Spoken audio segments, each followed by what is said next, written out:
Sa isang showbiz portal ay may pa-blind item tungkol sa isang showbiz couple.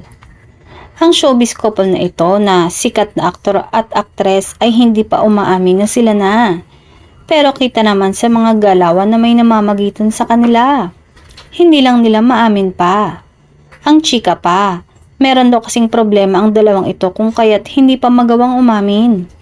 Kasalukuyang inaayos pa daw ng lalaki ang problema sa side niya pero may balak naman daw silang sabihin sa publiko kung anong namamagitan sa kanila.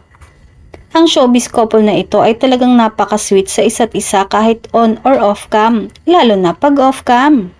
Hindi na din mapigilan na magpakita ang dalawa sa publiko na magka-holding hands at sweet sa isa't isa, especially kapag lumalabas sila or naggagala. Tanging ang dalawa lang ang nakakaalam kung anong naging problema sa side ng lalaki kung kaya't hanggang ngayon ay hindi pa nila maamin ang tunay na namamagitan sa kanila.